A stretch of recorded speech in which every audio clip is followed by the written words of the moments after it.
Hello दोस्तों, जियो गुरुजी classes में आपका स्वागत है। मैं रोहित शर्मा, सब्जेक्ट अपना ज्योग्राफी। देखिए लेसन नंबर 5 हमारा चल रहा है, इसका नाम है खनिज तथा ऊर्जा संसाधन।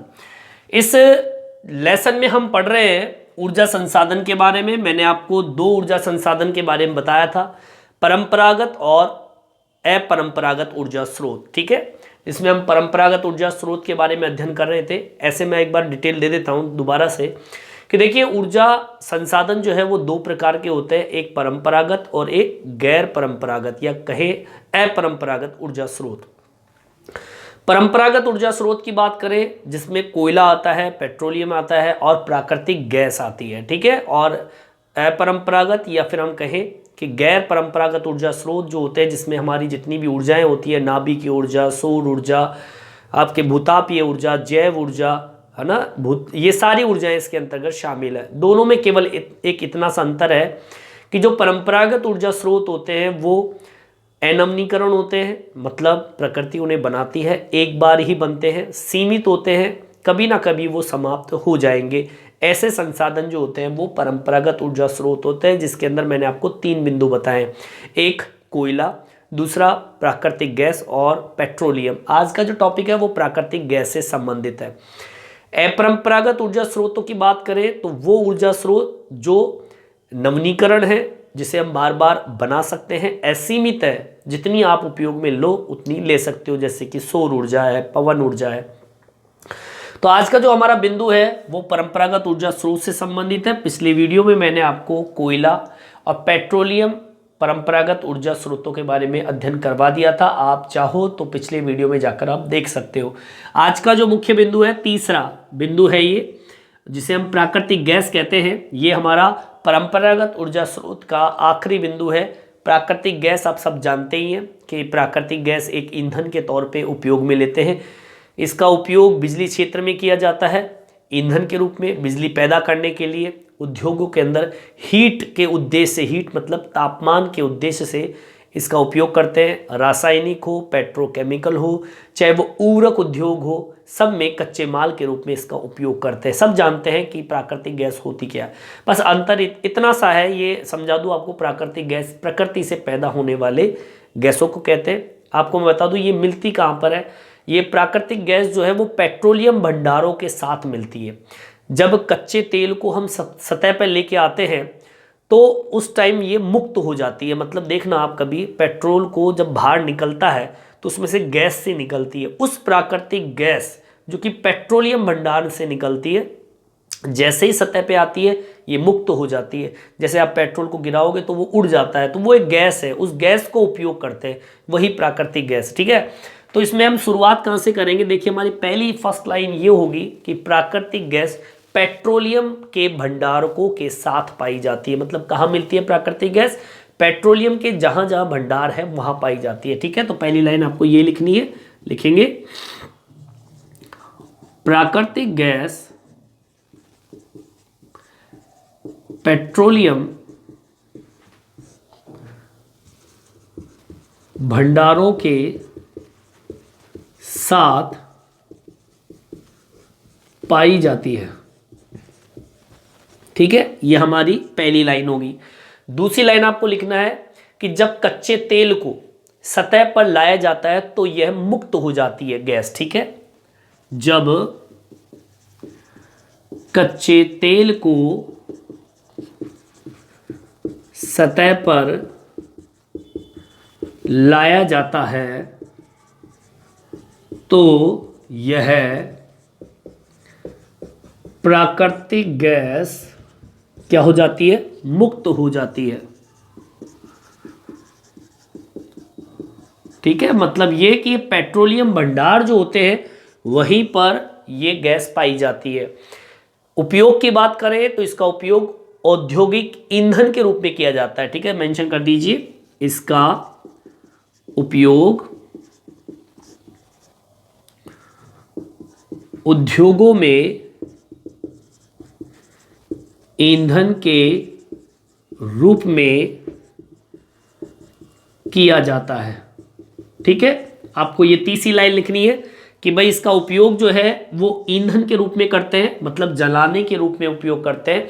ऊर्जा या फिर हम कहें पावर लेने के लिए इस गैस का उपयोग करते हैं। चलिए मैं उदाहरण भी डाल देता हूं, मैं कैसे इसका उपयोग जितने भी बिजली उद्योग होते हैं, बिजली क्षेत्र होते हैं, उसमें ईंधन के रूप में, या फिर हम कहें कि इसका उपयोग बिजली क्षेत्र में ईंधन के रूप में बिजली पैदा करने के लिए करते हैं। ठीक है, इसका उपयोग बिजली क्षेत्र में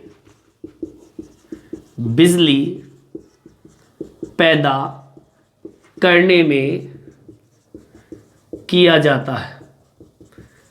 ठीक है, मतलब एक तरीके से इस गैस का उपयोग बिजली पैदा करने में करते हैं। इसके अलावा उद्योगों में हीटिंग के उद्देश्य से, इसके अलावा उद्योगों में हीटिंग या कहें ताप, ठीक है, हीटिंग मतलब गर्मी, ताप के उद्देश्य के लिए पैदा करते हैं या उपयोग में लेते हैं। इसके अलावा रासायनिक, पेट्रोकेमिकल, रासायनिक के तौर पर पेट्रोकेमिकल,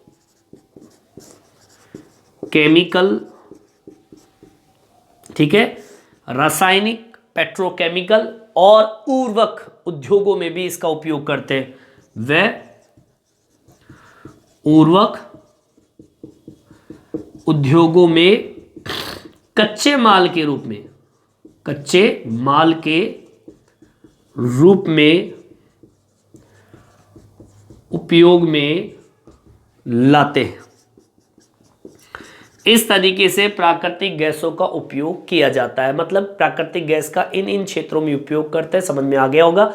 एक बार मैं फिर से रिपीट कर देता हूं। देखिए, ऊर्जा संसाधन के अंदर परंपरागत ऊर्जा का तीसरा बिंदु है प्राकृतिक गैस। प्राकृतिक गैस पेट्रोलियम भंडारों के साथ पाई जाती है। जब कच्चे तेल को सतह पर लाया जाता है तो ये प्राकृतिक गैस क्या हो जाती है, मुक्त हो जाती है। इसका उपयोग उद्योगों में ईंधन के रूप में करते हैं। इसका उपयोग बिजली क्षेत्र में बिजली पैदा करने में किया जाता है। इसके अलावा उद्योगों में हीटिंग, ताप उद्देश्य के लिए उपयोग करते हैं। रासायनिक, पेट्रोकेमिकल व उर्वरक उद्योगों में कच्चे माल के रूप में इसका उपयोग किया जाता है। ठीक है, अब बात करते हैं वितरण की। और ऐसी कौन कौन से गैस के नेटवर्क है, मतलब ऐसे ऐसे नेटवर्क जिन्होंने इस प्राकृतिक गैस का स्थानीय शहर के अंदर वितरण किया है। मतलब ऐसे कई संस्थाओं का निर्माण हुआ, ऐसे कई नेटवर्क, जैसे कि COD है, जैसे कि CNG का नाम सुना होगा, जैसे कि PNG का नाम सुना होगा। ये सारी गैसें जो है, LPG का नाम सुना होगा। ये सारी की सारी जो गैसें हैं, इनका एक तरीके से नेटवर्क बना और स्थानीय जो शहर है उसमें गैस वितरण का कार्य ये लोग करते हैं इन संस्थाओं के माध्यम से। भारत के प्रमुख गैस भंडारों की अगर बात करें तो जैसे कि मुंबई हाई है, आपका जो भारत का पश्चिमी तट है वहाँ खंबात है, बेसिन क्षेत्र है। पूर्वी तट में जाते हैं तो कृष्णा गोदावरी बेसिन क्षेत्र है जहाँ पर प्राकृतिक गैस के नए भंडार खोजे गए हैं। तो ऐसे बिंदुओं पे हम बात करेंगे। यहाँ तक समझ में आ गया होगा, मैं मेंशन करवा देता हूँ इसको भी। यहाँ तक समझ में आ गया होगा, यहाँ तक आप उतार लीजिए। देखिए, वे आगे की ओर बढ़ते हैं और यहाँ पर आप एक छोटा सा टॉपिक डाल दीजिए, स्थानीय शहर। जो भी आपके स्थानीय क्षेत्र है जहाँ पर आप रहते हो, वहाँ पर गैस का वितरण किस प्रकार से किया जाता है, प्राकृतिक गैस का। ये गैस का वितरण जो है, जैसे कि आपने COD का नाम सुना होगा, ये एक नेटवर्क है। नेटवर्क के विस्तार के साथ ही प्राकृतिक गैस CNG, ये COD एक नेटवर्क है। जब इस नेटवर्क का विस्तार हुआ तो इस विस्तार ने क्या किया, नेटवर्क के विस्तार ने, ये COD एक नेटवर्क है जिसका काम क्या है, स्थानीय शहर में गैस का वितरण करना है। इसके विस्तार से प्राकृतिक गैस, अब प्राकृतिक गैस क्या, प्राकृतिक गैस जैसे कि CNG का नाम सुना होगा आप लोगों ने, जो कि आपके मोटर वाहन में डाली जाती है गैस को। और इसके अलावा घरों में काम ली जाने वाली गैसें, ठीक है, वो गैस कौन सी, जैसे कि आपके PNG गैस है, जैसे कि आपके LPG गैस है। ये सारी गैसें जो है इन गैसों को उभरने में इसने योगदान दिया है सीओडी ने। इस सीओडी नेटवर्क के विस्तार से प्राकृतिक गैस सीएनजी और घरों में काम ली जाने वाली पीएनजी एलपीजी गैसों का वितरण आसान हो गया। ठीक है, चलिए अब मैं बात कर लेता हूं निक्षेप क्षेत्र की। ठीक है, भारत के अंदर अगर निक्षेप क्षेत्र की बात करें तो यहां पे भी हम एक टॉपिक डाल लेंगे, प्राकृतिक गैसों या गैसों का वितरण कहां पर, या फिर हम कहें निक्षेप की बात कर ले जहां पर उत्पादन होता है, ये लिख दीजिए उत्पादित क्षेत्रों की बात कर ले तो आपके मुंबई हाई की बात करें, मुंबई हाई एक ऐसा पेट्रोलियम क्षेत्र भी है। मुंबई हाई के अंदर से प्राकृतिक गैस निकाला जाता है, मतलब मुंबई से 160 के करीब किलोमीटर दूर जाकर अपतटीय क्षेत्र है मुंबई हाई। इस मुंबई हाई से प्राकृतिक गैस निकाली जाती है। इसके अलावा पश्चिमी तट वाला क्षेत्र, खंबात की खाड़ी वाला क्षेत्र, यहाँ से प्राकृतिक गैस का उत्पादन किया जाता है। इसके अलावा आपका पूर्वी जो तट है, इस पूर्वी तट के अंदर आपका कृष्णा है, गोदावरी है और कावेरी है। ठीक है, कृष्णा गोदावरी जो कावेरी आप कहे, कृष्णा गोदावरी अहम है, कावेरी को हटा दीजिए आप। कृष्णा गोदावरी का जो बेसिन क्षेत्र है, बेसिन क्षेत्र प्राकृतिक गैसों के भंडारण क्षेत्र है, जिसे वर्तमान में खोजा गया है।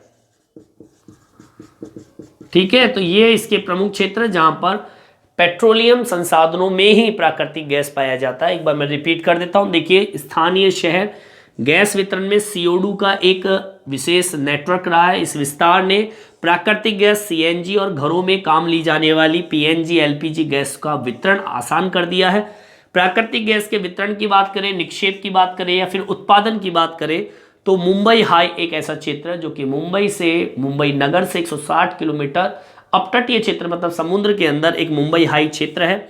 वहां से प्राकृतिक गैस पश्चिमी तट व खंबात की खाड़ी से उत्पादित की जाती है। पूर्वी तट की बात करें, भारत के पूर्वी तट की बात करें तो कृष्णा और गोदावरी बेसिन क्षेत्र में भी प्राकृतिक गैसों का भंडार उपस्थित है, वर्तमान समय में नए भंडार के रूप में खोजा गया। ठीक है, तो इस तरीके से अपना ये टॉपिक कंप्लीट होता है। समझ में आ गया होगा। इस वीडियो में इतना ही। ये वीडियो आपको कैसा लगा कमेंट्स करके जरूर बताएं। मेरे चैनल को सब्सक्राइब जरूर से जरूर करें, जिससे नए नए वीडियो आप तक पहुंचा सकूं। धन्यवाद।